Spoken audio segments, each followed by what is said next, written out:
It's time for the last talk of today.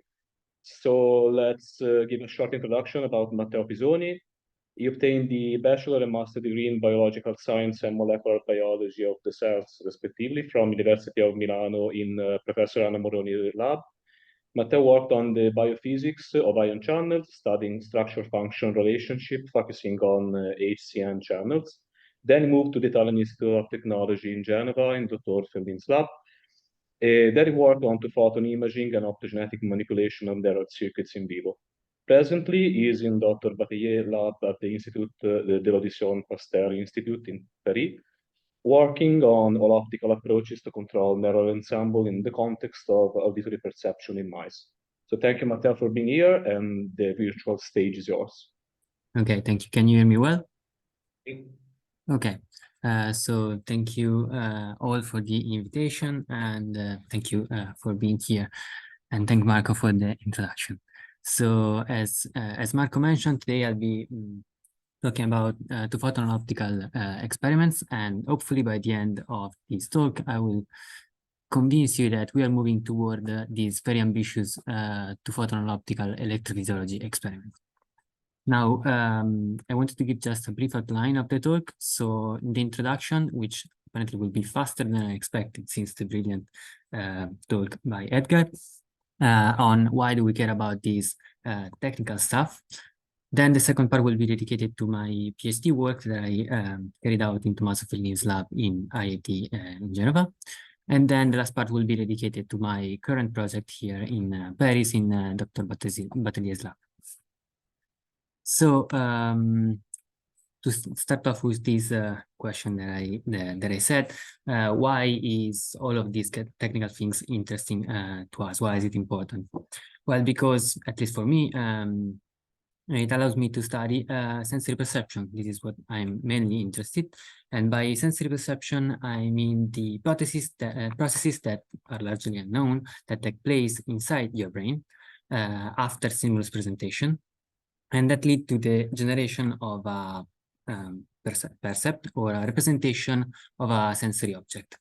So, for example, right now, as you're listening to my voice through your headphones, hopefully, or in the morning as you get your coffee and you can smell it or taste it, or as you see some animal approaching you, your sensory organ translate the physical features of the stimuli you're presented with into the electrical activity of neurons throughout the brain.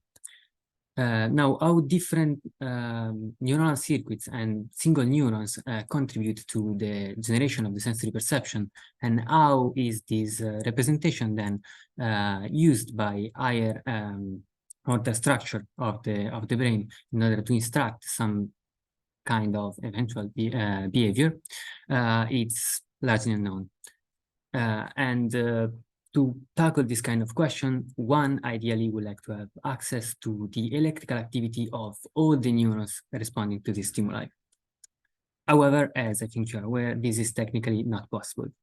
Even if you focus just on a specific area of the brain, which, for example, for me would be the cortex, sensory cortices in particular, that's still a very tough challenge. However, in this introduction, I would like to talk to you about the state-of-the-art technique, which allows us to get as close as possible, I think, to this in order to study how sensory perception works. And that technique will be two-photon imaging. And again, as I said, this will be slightly faster since the brilliant talk of Edgar. Two-photon imaging is based on two-photon on the two-photon absorption process, which intrinsically grants extremely high spatial resolution. Here we're talking about micrometers. So as you can see from the comparison between the single photon volume of excitation and two-photon volume of excitation, here the spatial resolution is extremely high. And if we are using a single diffraction limited spot, the size of this volume will be of very few micrometers. If you then combine two-photon imaging with expression of some kind of proteins that change their fluorescence according to the activity of the neurons, which in most cases will be a calcium indicator. And here are just a few structures of them. You then can perform what's called two-photon functional imaging, or in the case of calcium indicator, two-photon calcium imaging. And when you look at the traces extracted from the neurons that you image, they will look something similar to this.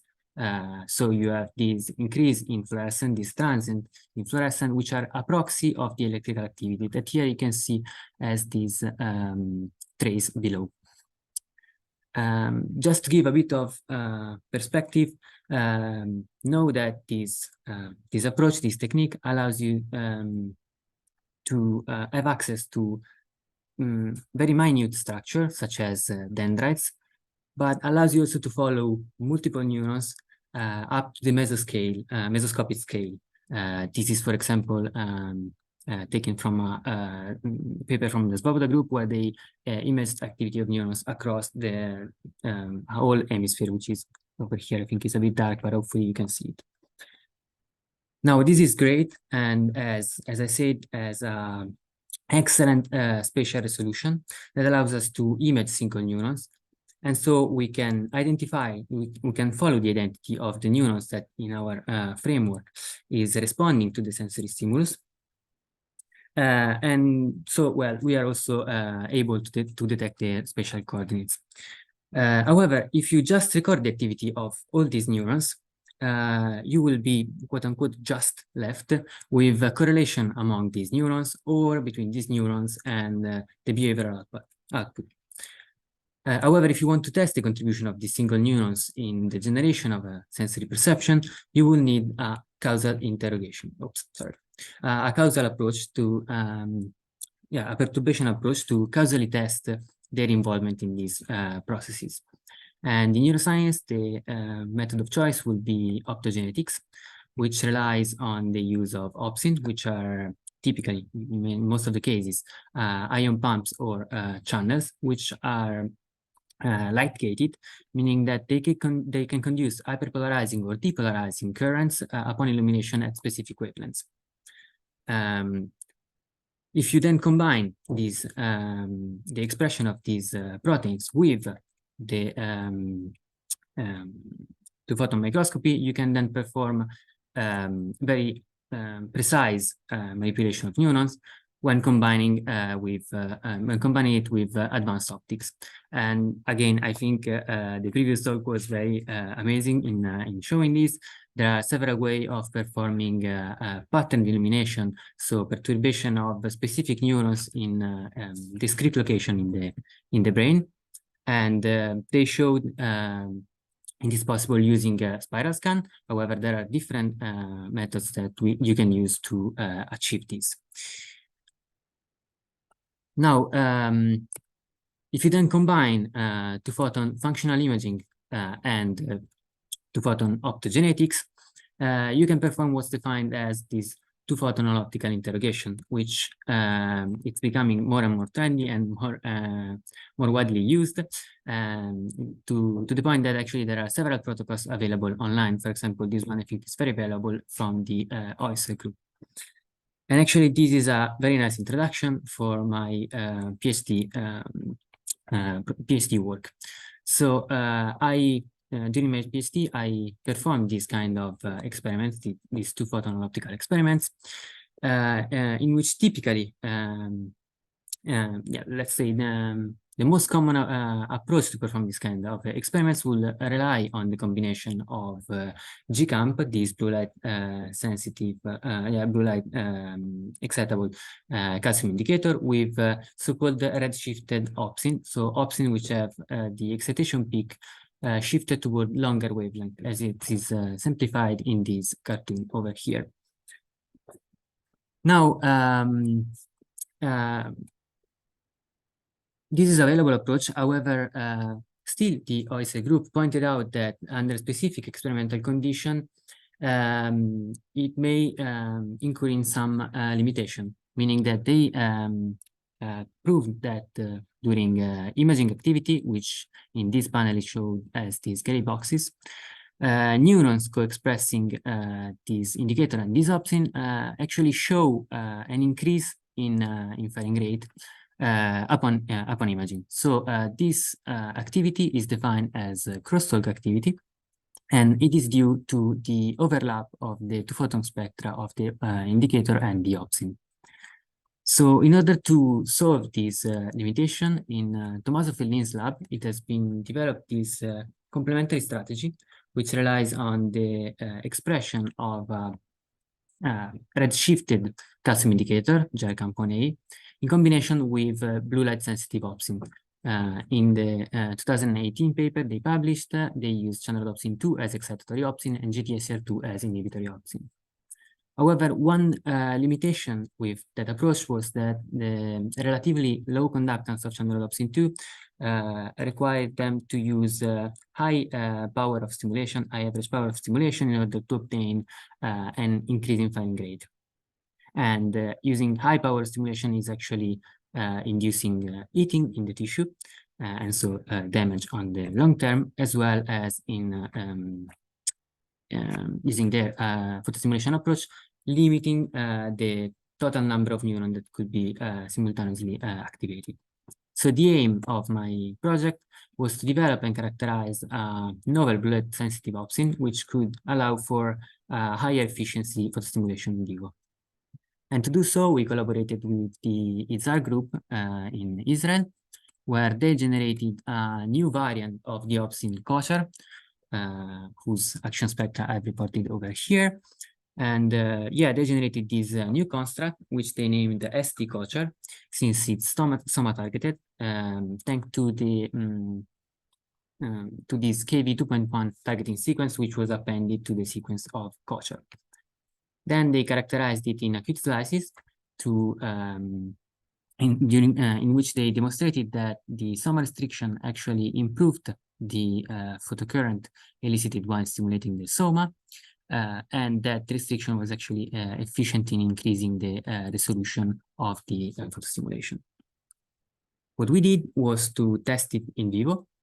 So using a viral approach, we expressed ST kosher in layer 2 free pyramidal neurons of mouse somatosensory cortex, and then characterized it by combining electrophysiological recordings in juxtasomal configuration, and then two-photon holographic stimulation of neuron using at first this 80 megahertz ultrafast pulse laser coupled to a spatial light modulator, which, to keep it quite simple and short, allows you to, it's a device which is actually a display of liquid crystal, allows you to shape the wavefront of the incoming light in such a way that below the objective, inside your sample, you can actually generate multiple focal spots, so multiple diffraction limited spots, but also arbitrary shaped. And indeed, what we tried was doing that, so generating an extended volume covering the soma of the target neuron.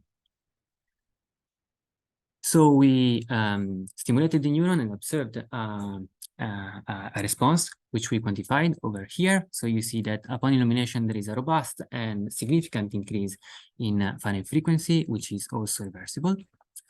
However, we also wanted to test a much more efficient way to stimulate neuron, and to do so, we decided to align on the setup also a different laser source, which has a lower repetition rate and higher energy per pulse. And then we stimulated the same sets of neurons and compared the results between the two stimulation. And so this is quantified over here, where you have the red points for the low rep stimulation and the black points for the high rep 80 megahertz stimulation. And you can appreciate that we obtained similar, if not higher, responses with a fraction of the average power that we use with the high repetition rate stimulation when switching to this latter laser source, which is quantified actually also in this panel where you have response as increasing firing rate per unit of power. And you see that by switching to the low rep laser, we obtained significantly higher responses. And then we also investigated the possibility of decreasing the repetition rate below 1 megahertz, which allowed us to stimulate decreasing the average power linearly with the repetition rate. So here in this last panel in the corner, I'm plotting the action potential probability, so the probability of eliciting at least one action potential during our stimulation as a function of the repetition rate and the equivalent power. I think you can appreciate that probability does not decrease linearly with the repetition rate, suggesting that stimulation below 1 megahertz are actually more advantageous, and that we managed to induce some spiking, even though with low probability, with a fraction of a milliwatt.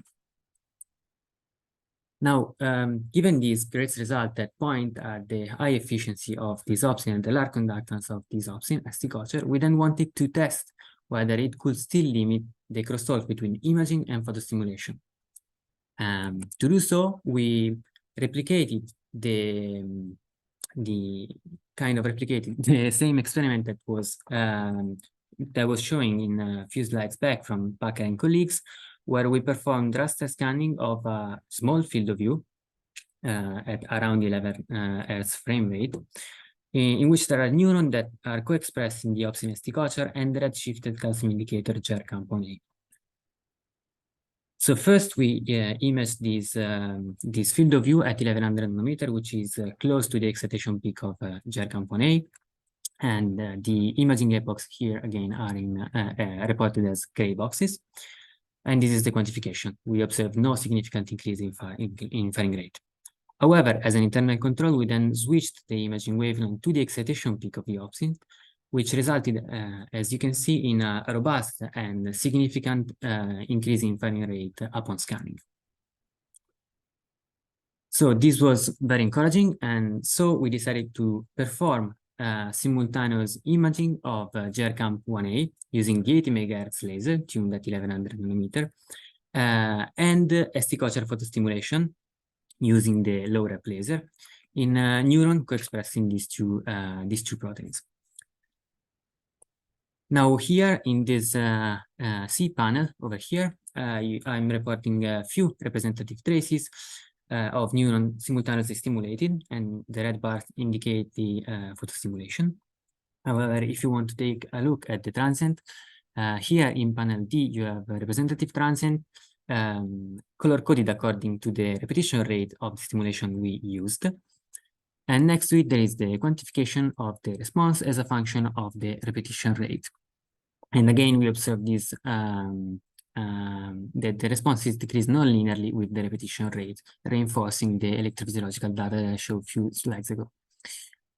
And then we also performed this experiment while also recording the electrical activity from one of the photostimulated neurons to confirm that actually these transients were underlying bursts of action potential. So to conclude on this PhD work, what we demonstrated was that ST culture allowed for high efficiency stimulation of neuron, especially when paired with low repetition rate laser tuned at the excitation peak of the opsin. And then we demonstrated that ST culture is still able to limit the crosstalk between imaging and photostimulation, since we did not observe an significant increase in firing rate upon scanning. And then that it is possible to combine ST culture and GER-CAMP1A to perform these two-photon all-optical interrogation of neural circuits with limited crosstalk. Now, I would like to then move to the last part of the talk, focusing more on the current project that I'm working on since, which I've been working on since I arrived here in Paris less than 1 year ago. So it's all very preliminary, and I would say preliminary like 200 times. So yeah, but the idea when I moved here was to trying to see whether we could go beyond this. Is it possible that we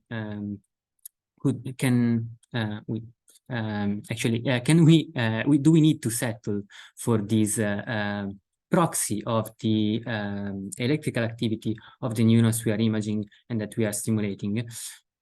Is it possible to bridge all these approaches that I just showed you and combine the advantages that it gives with, for example, other kind of approaches, which are like electrophysiological approaches. For example, as the previous speaker shown, the very powerful linear probe recordings that allows you to record from hundreds of neurons through different cortical areas or different brain areas, actually, and record the spiking activity of that many neurons, or even combining the advantages of traditional electrophysiology, like whole cell electrophysiology, and having access not just to the supra-threshold activity, but also to the sub-threshold activity.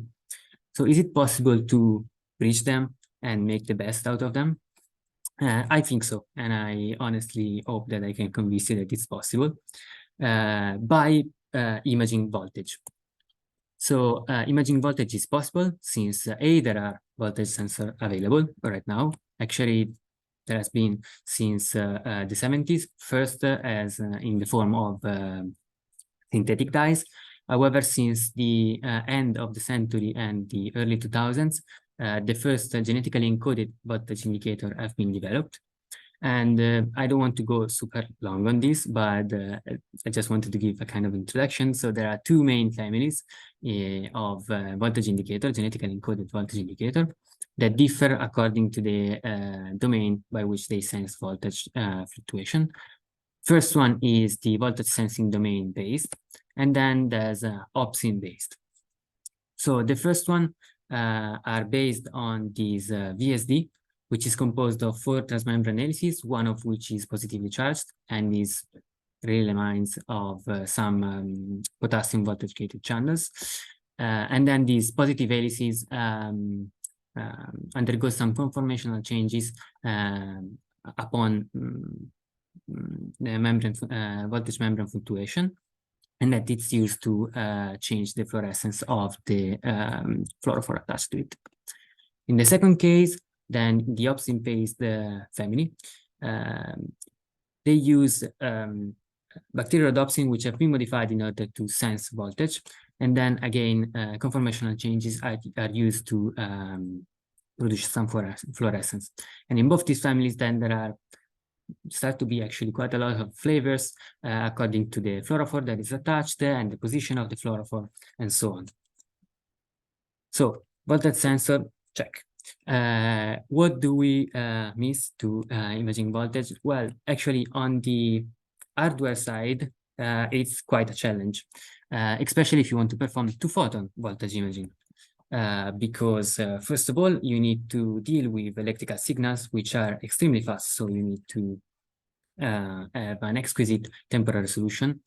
I would say at least of 1 kilohertz, which it's not a big deal if you're doing bright field imaging or single photon imaging. There are cameras that can do up can go up to kilohertz frame rate. However, for two-photon, it's a bit more tricky. And importantly, here we're dealing with signal which is intrinsically very small, since here the voltage sensor are sitting inside the cell membrane. So the volume we're talking about is definitely smaller than the typical volume that you image when you perform, for example, calcium imaging, where the sensor is inside, it's filling the whole cytoplasm. So there are few methods that have been developed in order to keep up with these challenges. But I think that the one that suits most two-photon voltage imaging in vivo, and that's actually already been demonstrated to be very suitable to do that, is an approach which is based on the random access microscopy, which is based on the use of acousto-optic reflectors, which are these tiny guys over here, which actually are crystal that are attached to a driver, a piezo, acoustic piezo driver that is able to generate acoustic waves that can travel through this crystal. And then as the light impinges onto this crystal, according to the acoustic frequency that is driven through the crystal itself, the light can be deflected of a specific angle. So the angle is actually a function of the frequency of the acoustic waves that is delivered. This allowed already in early 2000 to perform extremely fast, way faster than 1 kilohertz scanning in 3D of actually also in vivo of neuronal structures. However, maybe it's not the best, does not suit extremely well imaging voltage, since this second point that I put over here in this slide, because integrating the photon coming just from one single diffraction limited spot may not be ideal. The number of photons that you can extract will be very low. So actually, building on this hardware, the Bourdieu and Dieudonné group developed an approach which allows to maintain the high temporal resolution granted by random access microscopy, but maybe making it a bit more suitable to perform this recording. So they leveraged on the ability of the on the property of the AODs that is able to defocus the light when driven with frequency modulated acoustic waves, and by generating a frequency modulation which has a quite long period, you can actually defocus the light along the axial plane, as it is simplified in this small cartoon over here. However, if you perform frequency modulation on a shorter scale, you can actually generate an hologram, which could be, for example, a grid of point. Now, if you convolute then these two processes, you can actually generate a grid of point which is fastly scanned in a local in its local environment, and that generates, if you integrate over a very short period, this kind of extended volume, which is rendered over here in blue. And so this actually gave the name to the technique, which is named ULoVE, standing for ultrafast local volume of excitation. And this extended volume of excitation will be the sampling volume that you will use to then sample your plane in order to extract fluorescence. Now, as I moved in Batelier lab, we had access to this technology. And so in trying to move toward this ambitious two-photon electrophysiology, all-optical electrophysiology experiment, we wanted to test whether this same approach could be used not only to monitor neuron, but also to photostimulate neuron. So to test this, we use this AOD-based microscope from Cartala system, and two laser sources dedicated, one to imaging and one to photostimulation. And then for the proof of principle experiment, I decided to use this bisystronic construct by the Dicerot group, carrying both the sequence for the calcium indicator GCAM6M and the excitatory ops in carmine. Then the idea behind this experiment was to try to find the shortest possible illumination duration that could elicit some response in the photostimulated neurons. Because being ULoVE a sequential approach, I actually think I forgot to say that, it's a sequential approach, the faster you are in photostimulating, so the shorter is the illumination that you need, the larger is the population of neurons that you can target in a given period of time. So to cut a quite long story short, I tried to stimulate neurons with as short as 70 microsecond stimulation, which is what I'm going to show you in this slide.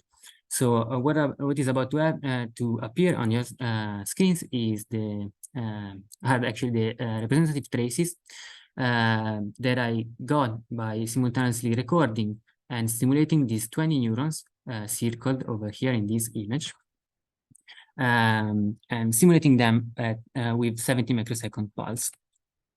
So here you have the traces, and the red bars indicate the photostimulation. While you take up all this input, let me just show a couple of parameters. So regarding imaging, I'm using an 120 nanometer as imaging wavelength, and I'm placing one ULoVE volume on a single neuron, on each single neuron. that stays there, so as a dwell time of 200 microseconds, and then it's moved to the next target. And that gives a sampling rate of 250 Hertz. And for each volume, I'm using 22 milliwatt average power. Regarding the stimulation, I provided 20 stimulations, which are 70 microseconds long, as I already mentioned. And they're provided every 10 seconds. And this is at 96 milliwatt of average power per volume. Now, this is probably a bit overwhelming. So here I've placed average transient of all the responses. So you can see it's quite detectable. It's around 35% delta over F0.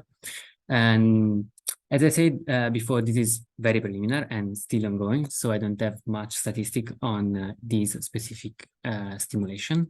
However, I have a bit more robust data set on a slightly longer stimulation, which would be performed using 2 volumes per neuron, meaning a total of 100 microseconds dwell time for the stimulation. And so here is a representative transient obtained by stimulating them multiple neurons with this 140 microsecond stimulation. Here are a few of the parameters if you're interested into that. And then once we verified that this photostimulation is actually effective, we decided to start diluting the number of pulses that we are actually delivering to the neuron, keeping fixed this illumination window. So here, since again it's preliminary and still ongoing, I'll just be presenting data for the stimulation at 500 kilohertz. However, I'm acquiring, and I've acquired in the last few days, more data with lower repetition rates. Now, this is great. I'm very excited about this, and that's why I'm presenting them. However, that's half of the story, right? Since I demonstrated that it is possible to stimulate neurons. However, we are still lacking the recording part. So I've already told you, ULoVE was already validated to perform voltage imaging in vivo. However, in the lab, I established voltage imaging of the voltage indicator GEVI2P, which I expressed using a viral approach in auditory cortex, since I'm interested in auditory perception. And here I've been performing voltage imaging of neurons in vivo in awake mice. So here are just few traces to tease you. Extracted, these are 2-second windows on 3 lines, coming from the same recording of one single neuron. Oops, sorry, here are the parameters, imaging parameters. So this has been acquired at 2.5 kilohertz acquisition rate, placing 4 volumes on a single neuron, and each volume had a dwell time of 100 microseconds. And I've been using about 100 milliwatt average power. With this parameter, we were able to identify single action potential as well as bursts of action potential. And so we have the temporal solution, the ideal temporal solution to perform voltage imaging in vivo. Now, since I think I'm over time, actually, let me go through the conclusion. I demonstrated that ULoVE simulation is possible, and we were able to evoke neuronal responses with a simulation as short as 70 microseconds. And it is possible to stimulate neurons with a repetition rate lower than 1 megahertz, even though with longer periods of illumination. It is then possible to use ULoVE to perform voltage imaging of the indicator GEVI2P in auditory cortex in awake mice. So all of these are very encouraging results, even though very, very preliminary, that point at the feasibility of these ambitious two-photon all-optical electrophysiology experiments in vivo. And before thanking you all, I know there's still a lot of work to do, and I wanted to give just a brief future perspective of things that I would like to test. So first of all, I would like to test different opsin that can be combined with GCamp. but I would be very curious also to test the complementary approach that was developed by the FNIP lab. Moreover, on a shorter terms, we are planning to implement the 3D manipulation and 3D imaging of neuron using, again, a similar approach to ULoVE, which actually grants us a 50 kilohertz imaging rate. And I've been performing, but I haven't analyzed yet, voltage recording of neurons during sound presentations. So hopefully I will have the data for the results for that very soon. So I would like to thank my current lab, Batelier Lab, and in particular Yannick, that helps me a lot on the technical side. I would like to thank Cartala System, and in particular Benjamin Mathieu, Pierre Bisouard, and Stéphane Dudonné for the technical support, and Tommaso Fellin Lab, especially Angelo Forli, with which I'm collaborating on the ST Culture project, and as well the funding, specifically the FRM, which will fund my research for the next 3 years. So thank you all. I will be delighted to take questions.